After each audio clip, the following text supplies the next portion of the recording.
Hi Libra, welcome to the new moon in Leo for August 4th, 2024. We're going to be navigating this new moon with the energy that that this reading is following for you, which is 7 consciousness victim mentality.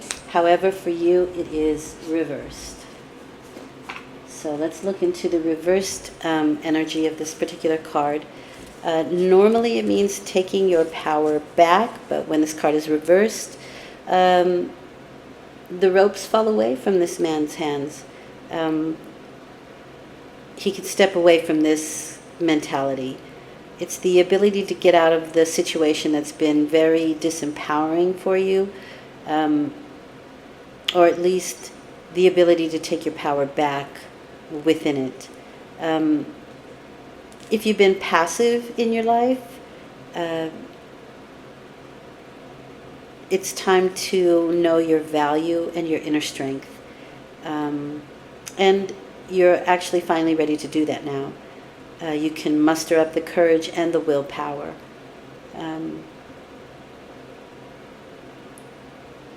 There's clarity of thought that comes to you during this next 2 weeks that helps you to kind of take back your power. Okay? Nice. So let's see what the tarot has to offer you in this situation. The first set of cards is where you find yourself at the time of the new moon, or if you are consciously starting something new, you can find it here. Nice. And the second set of cards is you, what you're thinking, what you're feeling, what you're doing. The last set of cards is probable outcome. Probable, because some things we are able to change and some things we are meant to experience, but always for our growth, although it may not always feel that way. You seem to be stronger for it. Okay, interesting. All right, let's get started. 8 of Cups. So let's see, we have some emotion, we have some willpower, and we have some action here. 2 major arcana so far. So we have a little bit of everything except some earth, except for matter. So the 8 of Cups is letting go of old emotional baggage. It can be moving away from something that was once thought of fun or we enjoyed, but now can be a bit with a heavy heart that we release it and let it go, but always with the knowledge that we move upwards. And this does seem to bring you alignment, because you have the Chariot card, and that's associated with Cancer, with the sign Cancer.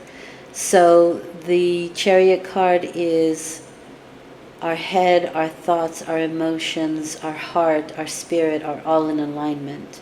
And that brings us a victory. It brings us some triumph. We can be traveling. We can be literally taking some travels at this time. And that may help you to also release any old emotional baggage or let go of some things that you may have found difficult to do. But once you do this, it's very empowering. Very empowering. This may have something to do with a King of Wands. This is associated with Aries for me. This is somebody who can be very long in features. They are attractive people. And even if they're not physically attractive, there is something there's a fire, there's a type of ego that attracts people to them. These are trailblazers. These are people who go in first. Aries is the first sign of the zodiac. They're the baby. They have no one in front of them to compare themselves to, so they are kind of their own trailblazing, I'll figure it out kind of energy. Um, the negative side of them, they can be a bit of a know-it-all. And a bit too fiery, sometimes like temper tantrum kind of energy.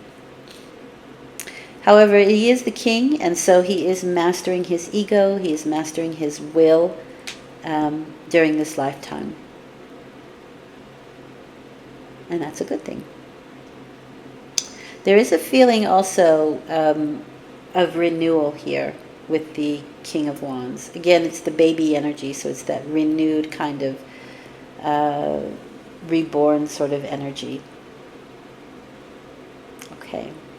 So that could be somebody that you're dealing with here. Perhaps you're traveling to them. Perhaps they're the people that you are moving away from on an emotional level, or they're moving away from you, or there is some travel involved with this person. Or they can even be the people that help you, because the thing with his little friend here is their tails can regrow. They're a very regenerative energy, and that is the King of Wands. So there is a regeneration here. Interesting.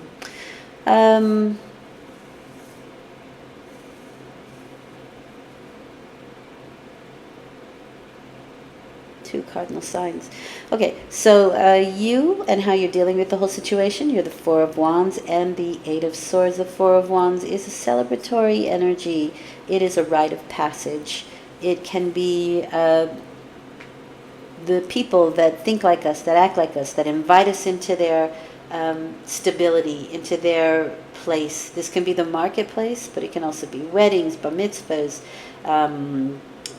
joyous occasions, any kind of celebratory energy. But it can also be, like I said, the marketplace, right? So it is finding stability within the people that we surround ourselves with that think like us, that act like us. However, there is a restrictive energy with this, or you can feel restricted with that Eight of Swords. Now, there can be a group of people that help you through this and help you to see the light of this victim mentality or this restrictive energy that you feel like you're in. 8 is a power number, the Eight of Swords. 8 is a power number. And so we are putting too much power or emphasis or energy into a struggle. And this card asks us to wait until the situation comes back in our favor to act on it, and in the meantime refocus your energy. And there may be a group of people, or you find a group of people that can help you with that.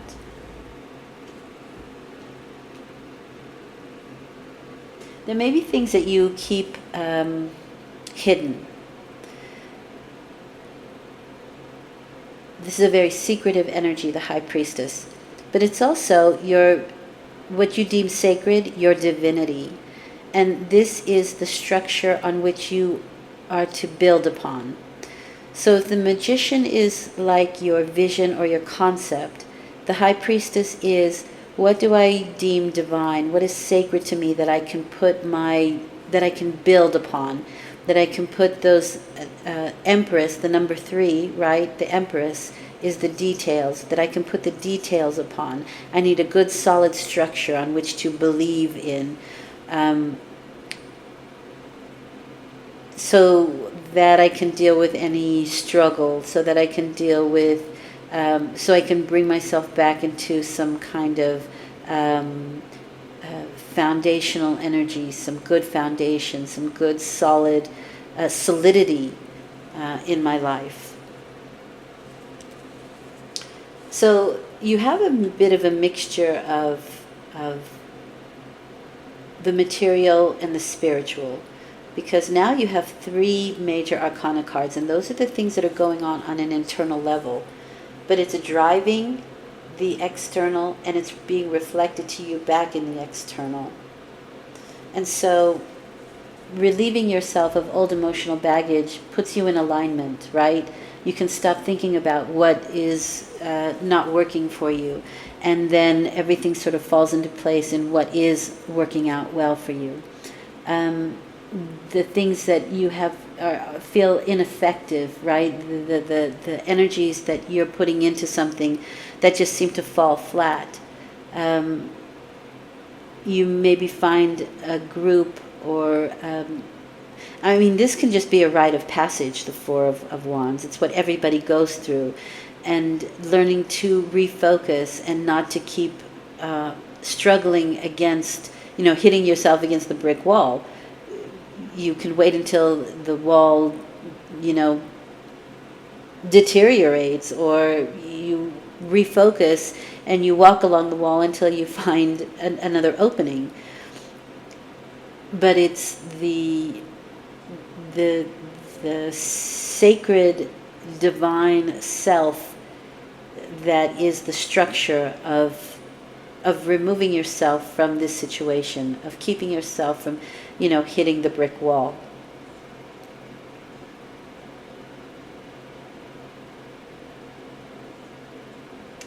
The outcome is the Strength card and the Queen of Swords.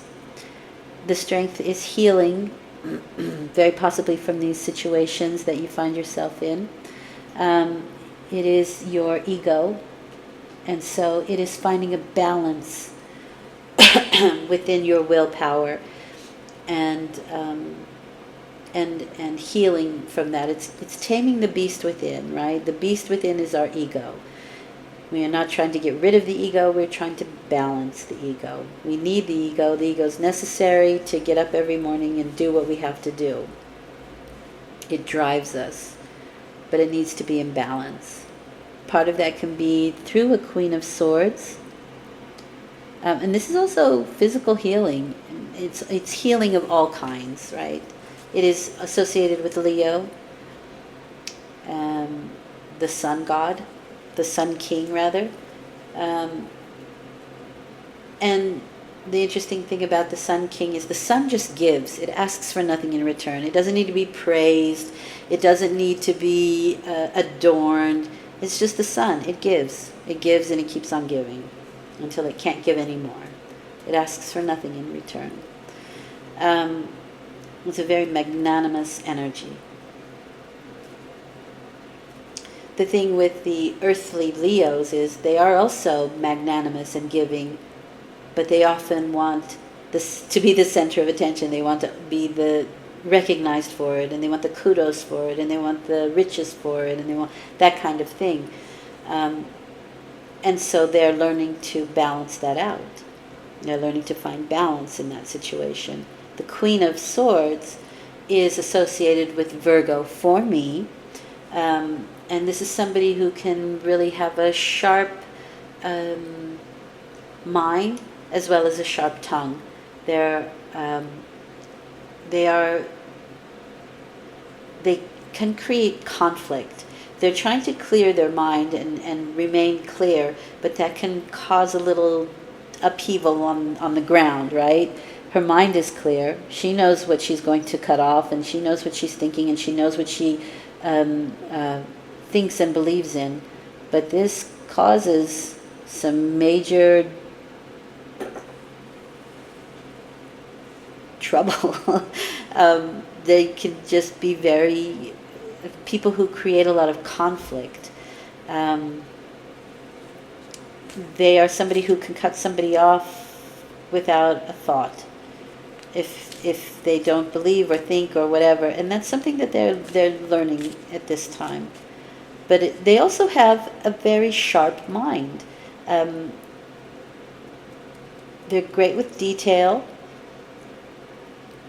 and often have a very refined look. They're also somebody who are usually sharp in features, so high cheekbones, pointy nose, pointy chin, and often, but not always, very refined people, physically.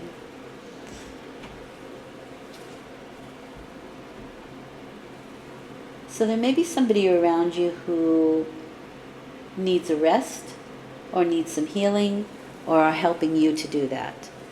Four of Swords is the card of rest, physical rest, but the mind keeps on spinning. These are the battles that we've won. We have one more to go here, but at the right time we'll pick up that sword and go into action. In the meantime, we will plan.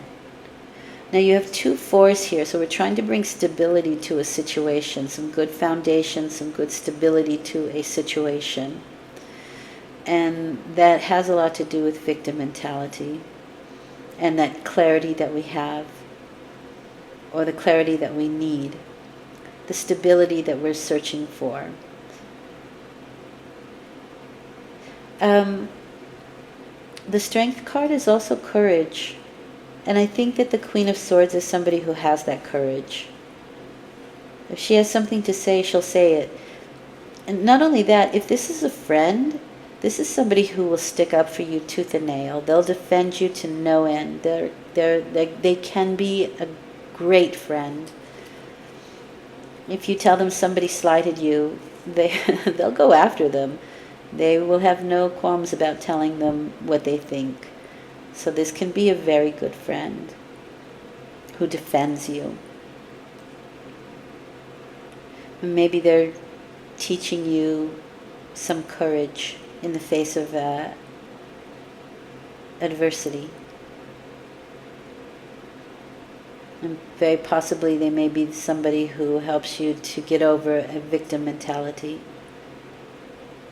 to help you to find courage to take that next step, or to do what it is that you have to do. It can also be somebody that you need to defend yourself against. Also possible. Friend or foe. Only you know. For everybody it's different. It's a general reading. Okay. What does Spirit want you to know? Intuition. Listen to your inner wisdom. It's coming. It's there. And here's your inner wisdom, folks.